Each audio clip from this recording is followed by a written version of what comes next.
चित्तेभ्यः अहिंसा परमो धर्म की आचार्य गुरुवर श्री ज्ञान सागर महाराज की, आचार्य भगवान श्री विद्यासागर जी महामुनिराज की।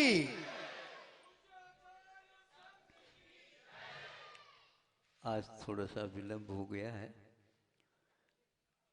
अपने ही कार्यक्रमों में व्यस्त होने के कारण आप लोगों के लिए कम समय मिला।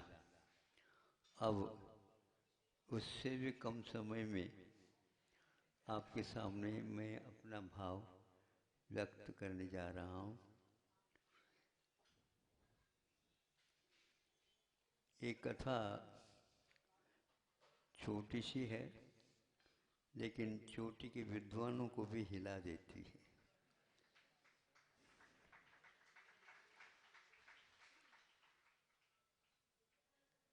तत्व निर्णय के विषय में मानव कभी भी पीछे नहीं रहा है। देवों से भी ज़्यादा मनन मंथन इसने आज तक दर्शन, आत्म तत्व आदि आदि का किया है। वहाँ पर यह प्रासंगिक छोटी सी कथा दी गई है। किसी को इष्ट की प्राप्ति करना होता है तो पहले निर्णय लेना होता है कि किससे ये प्राप्त होता है आदि आदि। यह निर्णय जब ले लिया, हाँ, दो बिंदु इसके लिए आवश्यक है। एक तो चरणों की जो मंजिल तक पहुंचाने वाले हैं, किंतु यह चरण स्वयं चलते तो हैं लेकिन बिना संकेत के नहीं।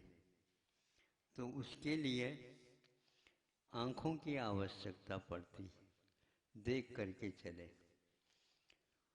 अब इन दोनों के बाद मिलने से ही हमें इष्ट की प्राप्ति होती है।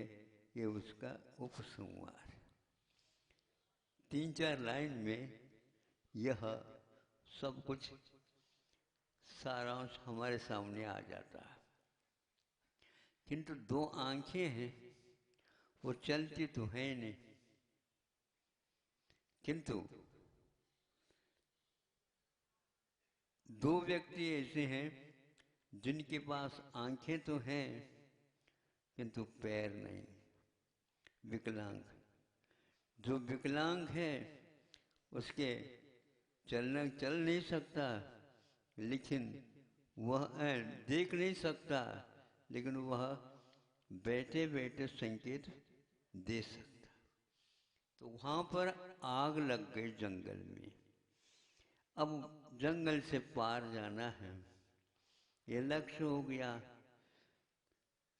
टटोलते टटोलते वह बोल, मुख से ऐसे जैसे पागल बोलते हैं, अब हमारा बचाओ कैसा, हाँ वो हमारा बचाओ कैसा। वह आंख वाला देख रहा है, ये उसी की ध्वनि है, किंतु पैर नहीं उसके पास। जब ये भी आवाज करता है तो वह विकलांग सुन लेता है, किंतु चल नहीं सकता। उसने कहा आ जाओ आ जाओ, तो आवाज सुन करके मैं आऊं तो कैसे आऊं, मैं चल नहीं सकता, इसलिए तुम ही आ जाओ। वह कहता है मैं आ तो सकता हूं, किंतु देखने के लिए आंखें नहीं है, कैसे करूं। मैं कहता हूं इसके अनुसार आप चल करके आ जाओ। धीरे धीरे एक एक कदम, हाँ, दक्षिण की ओर पैर नहीं रखना, उत्तर की ओर रखना।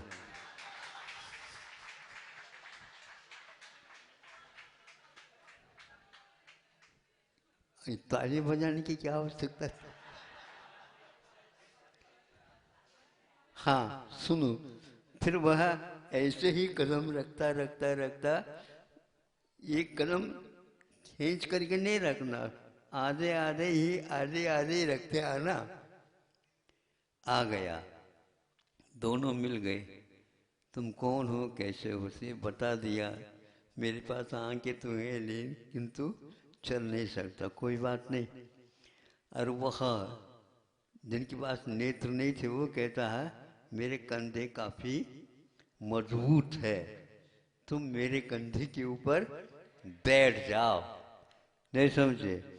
अब क्या करना? हाँ, तो वह कहता है कि मैं बैठ तो जाऊंगा लेकिन मैं आपको संकेत दूंगा, उसके अनुसार अनुसार ही चलना।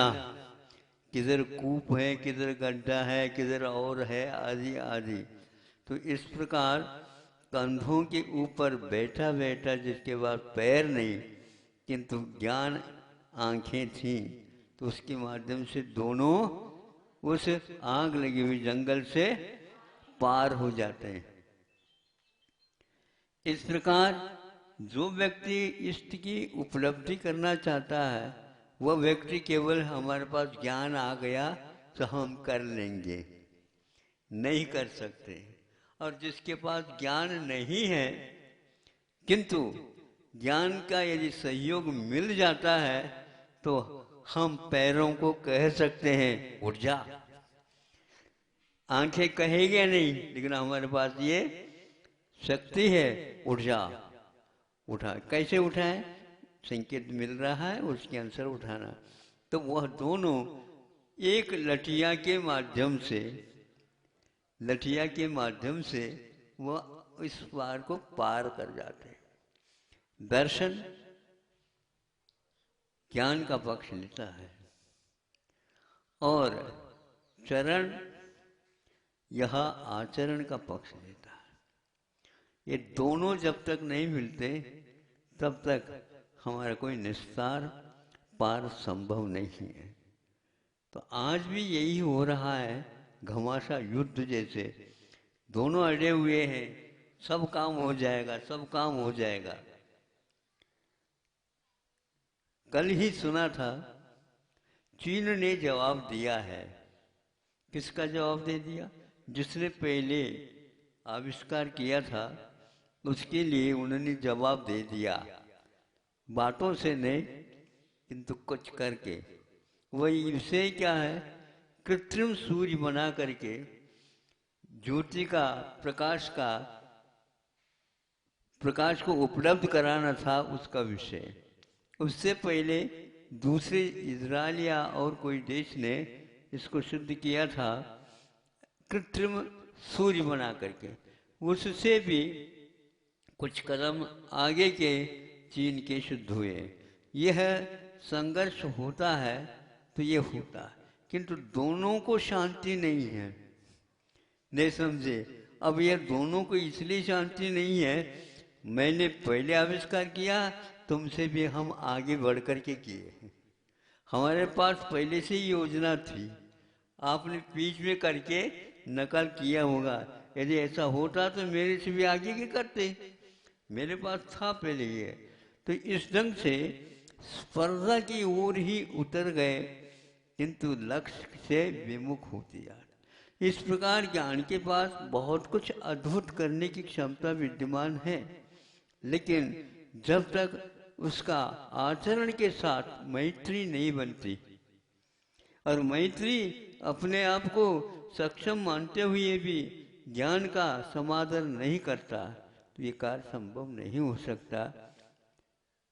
भारतीय संस्कृति में दोनों बातें हैं।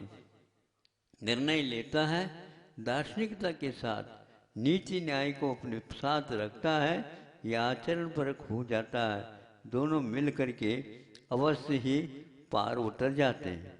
भारत को यदि जीवित रखना है तो आप लोगों को आंखें भी मल करके अच्छे ढंग से तैयार करना है।